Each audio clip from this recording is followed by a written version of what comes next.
But Peter Schiff is with Europac.com, and he manages billions successfully. He also has hosted the Peter Schiff Show as a frequent guest on Fox, CNN, MSNBC, you name it, and this transmission. And he ran for the Senate in 2010. He was Ron Paul's chief presidential advisor on economics in his first campaign as well. And he's a proponent of the Austrian School of Economics, which I would just call the theory of economic reality. It's prima facie or on its face. Peter, I know you don't really get into politics a lot, but you're a smart guy. I want your take on, we can't say we're boys and girls, we're purple penguins. I'm not kidding, in public schools, because it's hurtful to be a boy or a girl for somebody that doesn't know what they are. And we're going to ban the Confederate flag and blow up Mount Rushmore and, you know, all this political correctness. But no one can criticize radical Islamists that have now had multiple attacks inside the U.S., blew up a ship yesterday in the Mediterranean, are just running wild, and Obama puts out a bizarre congratulation before he even says anything about the dead Marines. What is going on here in your view? Well, you know, it's all about political correctness. It's about form over substance. I mean, we don't want to address the real issues or the real problems. So we want to talk in sound bites about things that, you know, make us feel good about ourselves or, you know, tug at the heartstrings. And so I think there's a political agenda here at work that's a lot stronger than the need for, national security or anything that would actually help the U.S. economy in the long run. It's more about making us feel good in the short run, and we can pretend everything is okay. Now, I know you're down in Puerto Rico right now investigating. They're saying it's the next shoe to drop. Do you agree with that? And what's your take, since we talked 2 weeks ago about what's happened since? You were, China's degenerating, things are getting worse. That's what you were predicting. Others were predicting. What do you see happening? I don't know if it's a shoe to drop. I think it's a problem, and I think it's a look into our future, because Puerto Rico has borrowed a lot of money. We've encouraged that by enticing all the debt, by making it triple tax-free in the United States. You know, we made it tax-free to invest in the government, but not in the private sector. So what we did with Puerto Rico was we helped them grow the government, not the private sector, and that's to the detriment of Puerto Rico. Meanwhile, we enticed all their residents onto the welfare rolls. We made it very difficult for people to get jobs by subjecting them to a minimum wage that is effectively double what it is in the U.S. mainland. So we've wiped out entry-level jobs. Only 40% of the population is employed. Wow. The rest live on welfare. So, you know, we've hurt this economy tremendously with all these liberal, programs that are being prescribed for the United States. And look at how sick that medicine made Puerto Rico. Why would we want to do it here? It's crazy. Where do you see all this going? What's your take on the China situation? A lot of predictions by smart people that this winter is going to be hellish on markets, bond markets, you name it. I mean, give us your analysis of that.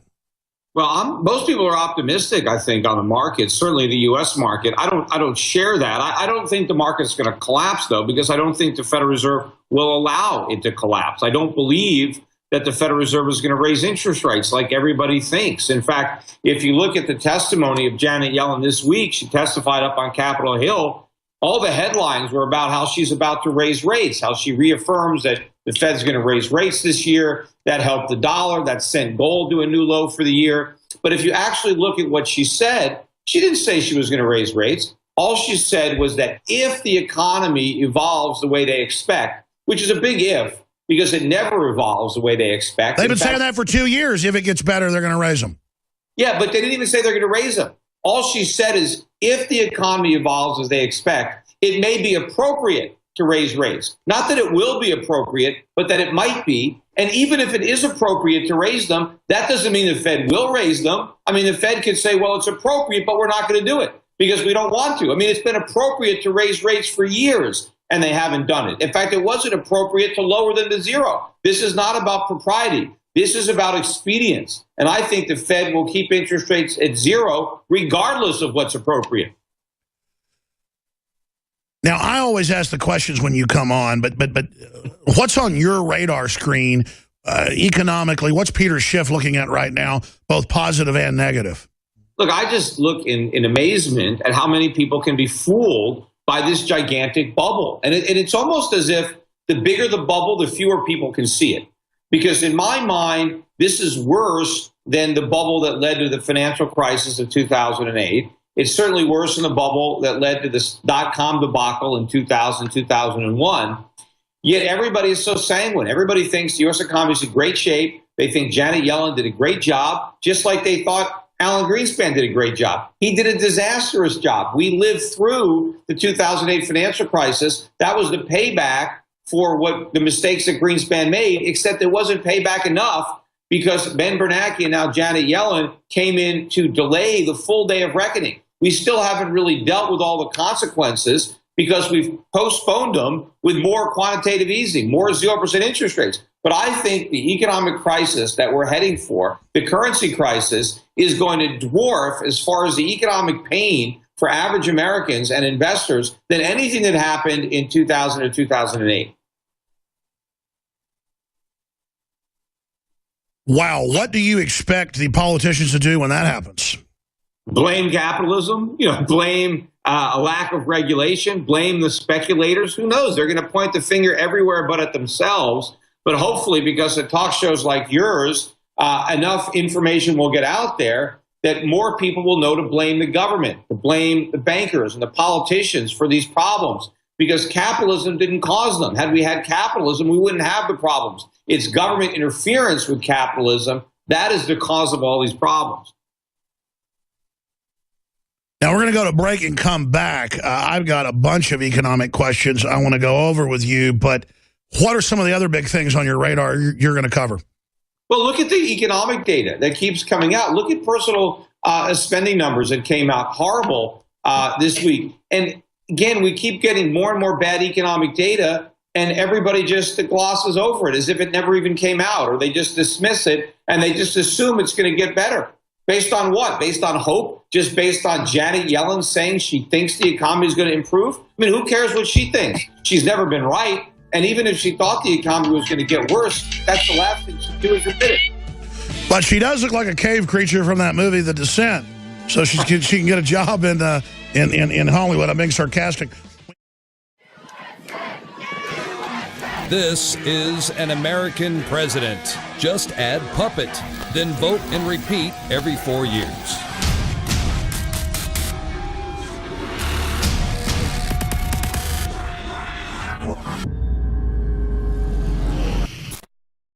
The GAO warns the next debt crisis could be a lot worse. Yeah, no kidding. It is worse. Inflation, real American wages went down in June. Google just had its biggest one-day rally ever, and it's the biggest in history for anybody. So it's just a bunch of confusion and craziness, but I go out there and see the real economy. It's in trouble. And then I see cash controls, capital controls, $50 billion in assets being handed over to basically Germany. And then I see the American people signed on to the big banks that are too big to fail. That's my concern, Peter Schiff from EuroPacificCapital.com. My concern is that what about all the corporate welfare? How do we stop that? Again, Europac.com is your website. How do we educate people about this alliance between crony capitalists and socialist lawmakers to domesticate us? Because it seems like when the next crisis comes, they're just going to bring us deeper into the same thing that got us here. Yeah, and some of the biggest recipients of the corporate welfare are the big donors to the Democrats. I mean, they make a big deal about how they want to redistribute wealth or how they want more equality, but they are giving a lot of money to politicians to prevent that from happening, at least when it comes to preserving some of their corporate welfare or some of their special tax breaks that most people don't get. I mean, what we have to do is take the power away from Washington so they can't dole out special treatment to their friends. They need to treat everybody equally. I'd like to abolish the income tax entirely and everybody will be on a level playing field. And let's just have a small government that operates based on excise taxes. Sure. But, you just mentioned consumer prices and real income. And I noticed that we got the CPI today, which of course is the government's version, which is, really doesn't tell the whole story. But even if you accept their numbers, June consumer prices were up 0.3%. And if you look at the annualized real wages, you alluded to that, real wage growth now is at the slowest it's been in 7 months. And it's not like it's been pretty fast during the past 7 months, But if Janet Yellen is looking for, the economy to evolve the way she expects, that's not what's happening. In fact, even the housing starts numbers that came out today, the news is talking about, we beat the estimates. But if you actually look at the numbers, there was a drop in single-family home construction. The only reason we had all these housing starts is because of apartments. And the reason that we're building so many apartments is because the renters are too poor to buy. But you have all this cheap money sloshing around Wall Street looking for a return, and so they're building all these rental units. But if the Fed actually raised interest rates, you'd see a collapse in that market. And I think they're overbuilding the rental market, because the bad news is not only can't people afford to buy, they can't even afford to rent. And so they bring more unskilled third world labor in, who then immediately get signed up for welfare. That just sounds like a disastrous combination. Yep, and we had other numbers out. We had the Philly Fed. They were all excited because there was a bounce in June. Well, it plunged back down in July. And the employment component of the Philly Fed, that was the lowest it's been since January. Even the weekly unemployment claims that came out on Thursday, the moving average now is the highest in 3 months. So everything seems to be going the other direction. Industrial production came out. I mean, it's year over year. We just got industrial production for June. It's the slowest increase year over year since February 2010. And auto production collapsed 5.5% in June, which is probably a good sign that automobile bubble is popping. We have a big bubble in subprime auto lending, and so that could be coming to an end as well. And if the Fed were to raise interest rates, it would only hasten the demise of that bubble. Peter, if you were president, what would you do to try to restore our country to its greatness? I mean, I think Donald Trump's saying a lot of things that I agree with, but he's not giving a lot of specifics. Yeah, well, I'd probably have to wake up from my dream, because that's probably my only chance of being president, is somehow if I dreamt it. But, if there was any way I could be president, I'm assuming I'd have a sympathetic Congress in there with me, because anybody that would vote Peter Schiff president, I'm assuming they're voting for the right guys in Congress. So we could do a lot. In fact, even if I was president, somehow if you just stuck me in the Oval Office with the current Congress, there is a lot I could do with my veto pen. Probably the most important thing I would do is I would veto every single bill that Congress passed, including raising the debt ceiling and any attempt to get around that, to try to force the government to cut spending. And I know President Obama has accomplished a lot to grow government through executive order. I would try to do whatever I could to shrink and abolish government agencies and departments through the same executive orders. Do you understand how dark it is? How far down the line we are? How late it is? And I would imagine a lot of you want to talk about the shooting yesterday and the political correctness, where the media, even though the guy's a Muslim, clearly did it as a jihad attack. They won't even say it was for Muslim extremist reasons, and Obama won't call it Muslim terrorism. I mean, if a Christian went in and blew stuff up saying they were a Christian, it'd be called Christian terrorism. But all whites were blamed by MSNBC, Salon, and others, saying all whites are to blame. That was the headlines for the degenerate shooter. I am not to blame. How dare you? And I don't think Muslims should be blamed in general. Most Muslims in this country that I know and have run into, and the studies I've seen, just want to make money and be happy and live in a free country. And, if they moved here and were sworn in as citizens, they read this oath that I'm going to be reading. So if you're not following your oath, it means something. And, hey, if you are a radical Muslim and want to live in a dirt floor deal and rape women and put bags on their heads and sexually mutilate people and, blow up churches and stuff, go to one of your hellholes and do it. But see, our government blamed Iraq for 9/11, took them out, and now radicals have been put in, and the country's been divided in three effectively. So America was wrong to do that, and I apologize. I tried to stop it, so did Peter Schiff, so did Ron Paul. But still, I will say, as an American, I'm sorry to Iraq. But I will not sit here and watch our government fund ISIS running around committing stuff and then act like they don't know what's happening. And I am very angry right now, and we're going to be talking about that. Peter Schiff is our guest. McDonald's franchises have never been this depressed. And again, I see that as people voting with their dollars. Not that the economy's so bad people can't afford McDonald's. I think that's part of it, as Schiff has said. But the other part is people are trying to buy healthier food. By the way, we're not going to announce this till next hour. Our Facebook has been suspended. And then we made a few phone calls and noticed that other libertarian sites were suspended, not expelled, not shut down. But if you get 3 of them in a year, they shut you down. They've been giving them to us for just nothing. And we think it's clearly for criticizing the shooter. But we're trying to ferret it out right now and doing some testing. But I'm not going to apologize for saying the guy was wrong to shoot the 4 Marines.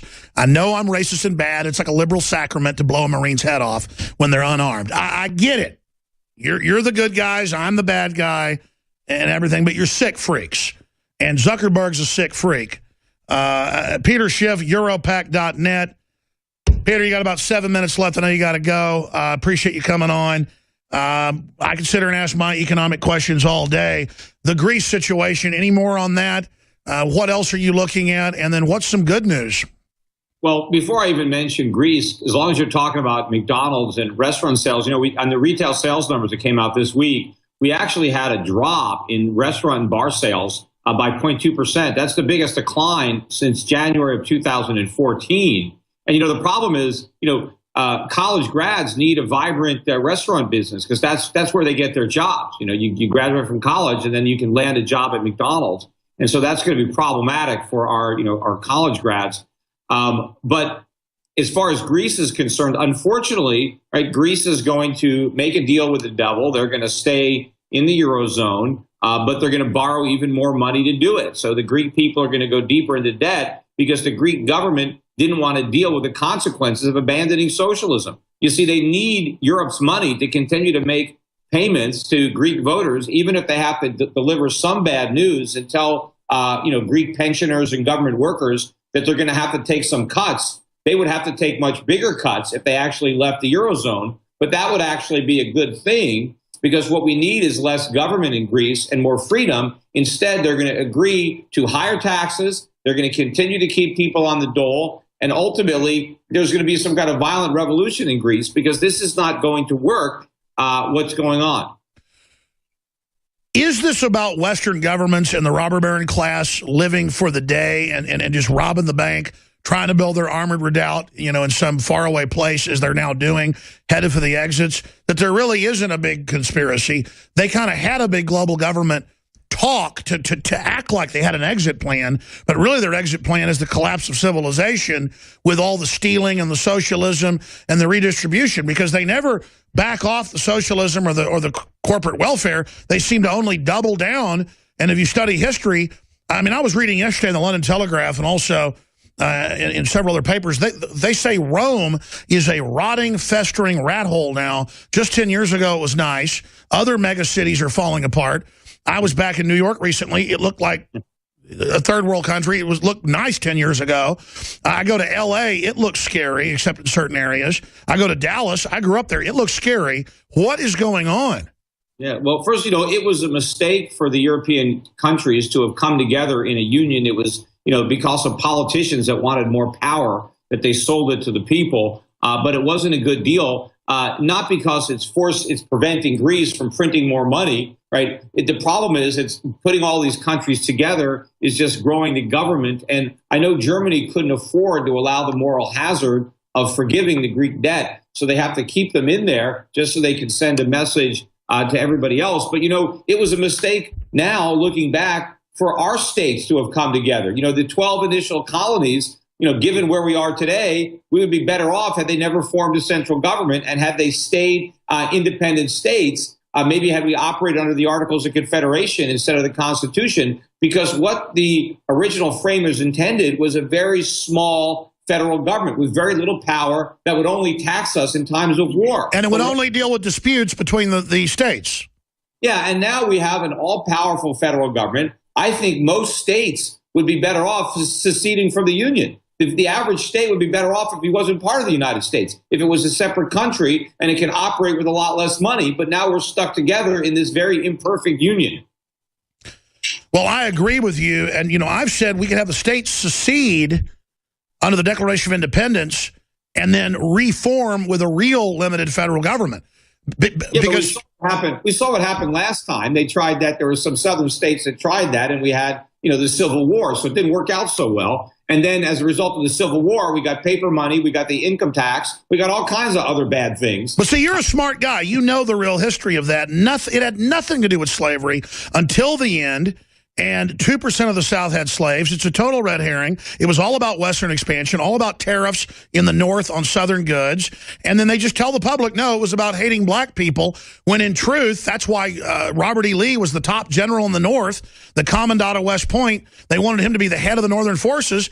And he said, I don't want to do this, but this is illegal what you're doing. I have to go join the South. And Robert E. Lee hated slavery. Yeah, I mean, first of all, I mean, slavery was bad, no question about it. At least the one good thing that came out of the Civil War was that it ended. Of course, it would have ended anyway, eventually. But, you know, there was more racism in the North than there was in the South. You know, but the reality was that Lincoln didn't free the slaves until the Emancipation Proclamation in 1863. We were 2 years into the war. And the reason he did that was because France was threatening to come to the aid of the South. And so Lincoln had to make it about slavery rather than about something else. So it ended up that we got to free the slaves, but that's not why the war started. But again, you read books, you read history, which makes you a racist. Yeah, I'm being sarcastic, because with the new political correctness, they just trump our facts with just claiming we're racist, we're right-wing, we're hateful. I mean, I don't think you call yourself right-wing. What do you call yourself? Just a free market guy? Yeah, look, I would have loved it if Thomas Jefferson had had his way and the original Declaration of Independence emancipated the slaves, but we wouldn't have had the document. They had to cave in. And you know, just because I understand the true history of the Civil War doesn't mean I'm pro-slavery. No, exactly. Slavery is horrible. And the fact is, it's bad economics. That's why it was dying out all over the world. There's only, I think, maybe one other nation in the world that fought a war to end slavery. Every place else that had it, you know, it went away on its own. And it would have gone away. It might have taken another 20 years. But, you know, we wouldn't have had Jim Crow. We wouldn't have had a lot of the problems and the animosity that existed following that Civil War. And so I think ultimately the descendants of slaves would have been much better off had we not fought that war. They would be free today. But I think, and the nation we would have saved millions of lives. The economic damage that resulted from that war was horrific. And the government used the war to usurp all sorts of powers. I mean, I think if we never fought that Civil War, we wouldn't have the income tax today. We might not have the Federal Reserve. We might still be on a gold standard. And we wouldn't have any slaves, so we'd all be a lot freer. Well, plus, if they do the background, most Americans that came here of any color, their ancestors came here after the Civil War. Most white people have no connection to slavery. And so it's just asinine. Well, of course not. And of course, very few whites owned slaves. And in fact, there were even some blacks that owned slaves. So, you know, it wasn't like, you know, it was only whites. But look, it was a terrible thing. Slavery is the worst thing. No, I totally agree. I mean, the issue is we're here watching the country in deep trouble. And this is still the biggest issue out there that they use as a diversion. It is a diversion. And you look, I'm Jewish. I mean, you know, there were Jews that were enslaved at one point, too. But I'm not, you know, I'm not owed anything as a result of it. We have real economic problems, and we have modern slavery. So the Babylonians and the Egyptians don't owe you anything? No, we're all slaves to the U.S. government. The way I look at it, this is one big giant plantation, and the government takes half of everything I earn, and then they try to control everything that I do. You know, the slave owner only got 10% of his slave's production. So the U.S. government gets a lot more from me economically than any plantation owner got out of its slaves. That's right. And so we have to get rid of these chains. You know, we have to free ourselves, emancipate ourselves from this current system, and we have to go back to what the founders envisioned, not just for us, but for all the people in the United States, black, white, immigrants, whoever it is. We all need to be free. I agree. Peter Schiff, powerful point. In 60 seconds closing, how do we launch a peaceful global slave revolt worldwide to stand up and say, we're paying 60, 70% in France, 80, 90% to a bunch of corrupt government bureaucrats that are above the law and tax exempt in most cases. That's the most incredible part about it, is that we are truly slaves. How do we become free again, Peter Schiff? You know, I don't know. I mean, my dad tried it. You know, he's 87 years old and he's still in jail because he stood up for the Constitution and wasn't paying. By the way, your dad is in prison for writing a book. Well, writing books and advocating that people follow the law the way he sees it and not pay taxes. So you can't just stop paying unless you're willing to risk going to jail like my father. I mean, look, we can vote. We can vote for Rand Paul. You know, we can vote for people who profess to support the Constitution and stand for liberties. but it is very difficult. And, you know, we've got an army of Americans now who are beholden to the federal government. They divvy up the loot that the government steals, outvote us. So it's very difficult. You know, we are enslaved by democracy. You never, and the founding fathers, you know, also didn't like democracy. They tried to save us from democracy by creating a republic, but the republic has collapsed, and we're living under the tyranny of democracy. Well, let me show a Forbes article about your dad, Erwin Schiff, who I was pretty good friends with, interviewed him in person probably 15 times, spoke on the lecture circuit with him, really cool guy. Forbes headline, Ninth Circuit rules 85-year-old tax protester should stay in jail. I followed your father's case closely, obviously not as much as you, but I remember it being in the Las Vegas Review-Journal. With a straight face, they reported that the judge said, okay, you're not going to go to prison. Don't put your book out anymore. And your dad said, no, you put the book out and went to prison, and he's been in there how long? I mean, he is a political prisoner. I mean, your dad's a hero. His book, I think, other than Lolita, it was like the only book that the government's ever banned, his book, The Federal Mafia. You know, if you haven't read his economic books, you know, they really influenced me. I still have copies, you know, The Biggest Con, Kingdom of Malts. I mean, if anyone goes to, you know, my schiffradio.com, I have a bookstore there. You can order these books. I don't have that many left, but they're you know, I got them in my garage. But, you know, he really influenced my economic way of thinking. Wow, so, I didn't know you were selling these banned books. How evil. No, but let's spend a minute or two on your dad, then I'll let you go. Because I never want to bring your dad up because I know it's private. I should have asked you, but you brought him up. What a cool guy. How much energy he's got. How is he doing after a decade in prison?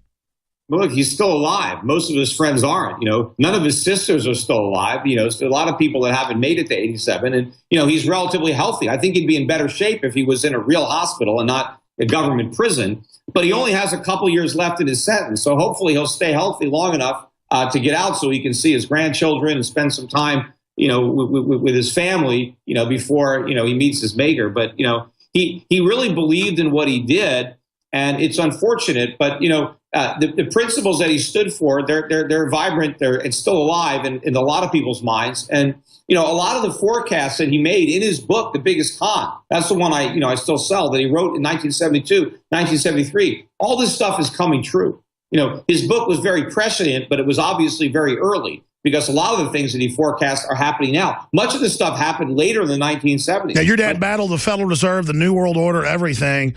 And he did it for, gosh, your dad's been around 40 years and longer doing this. And he's somebody we don't talk about in prison right now. I remember reading the thing. Judge sentences him to long term for republishing book. I mean, that is just, but meanwhile, people can run around at shopping malls with ISIS flags. Incredible. Peter Schiff, Europac.net. Look forward to talking to you again in 2 weeks, sir. And say hi to your dad next time you talk to him. I will. All right, thank you. Yeah, I mean, I just forget his dad is a real live political prisoner, ladies and gentlemen. A real live political prisoner. I mean, go research it.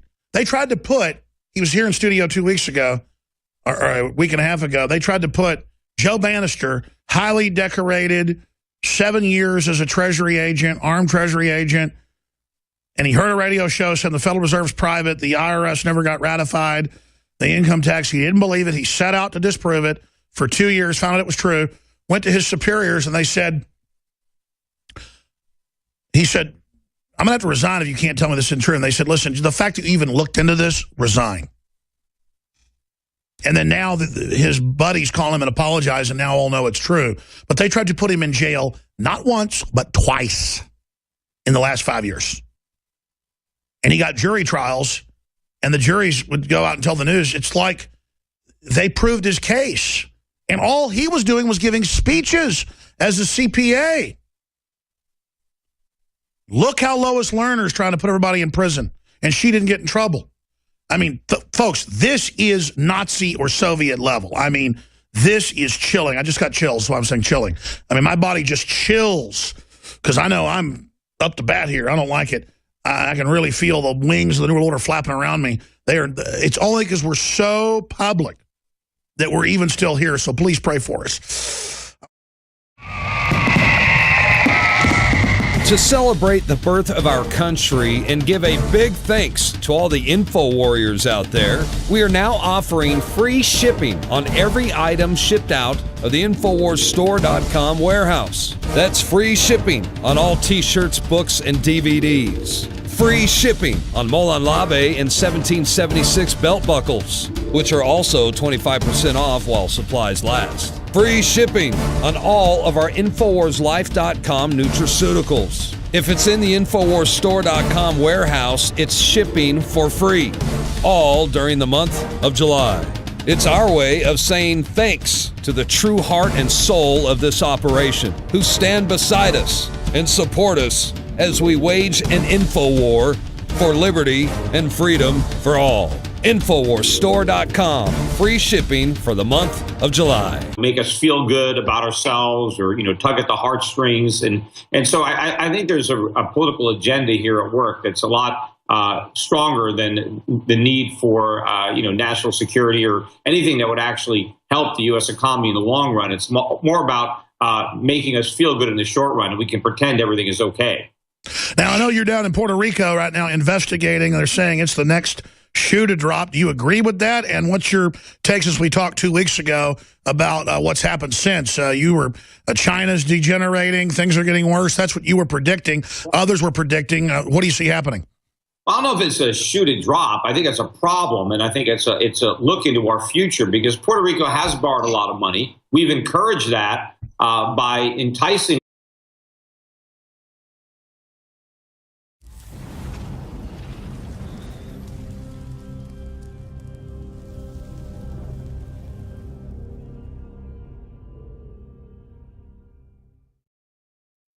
But Peter Schiff is with Europac.com, and he manages billions successfully.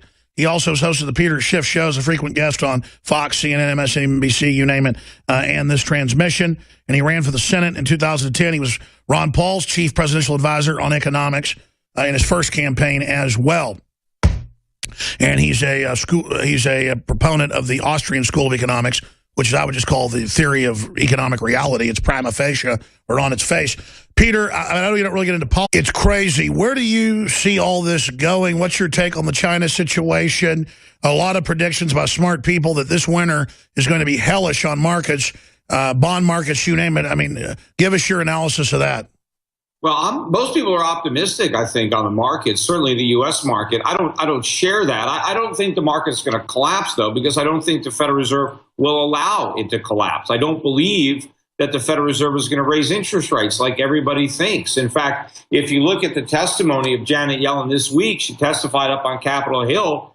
All the headlines were about how she's about to raise rates, how she reaffirms that the Fed's going to raise rates this year. That helped the dollar. That sent gold to a new low for the year. But if you actually look at what she said, she didn't. Politics a lot, but you're a smart guy. I want your take on, we can't say we're boys and girls, we're purple penguins. I'm not kidding, in public schools, because it's hurtful to be a boy or a girl for somebody that doesn't know what they are. And we're going to ban the Confederate flag and blow up Mount Rushmore and, all this political correctness. But no one can criticize radical Islamists that have now had multiple attacks inside the U.S., blew up a ship yesterday in the Mediterranean, are just running wild, and Obama puts out a bizarre congratulation before he even says anything about the dead Marines. What is going on here in your view?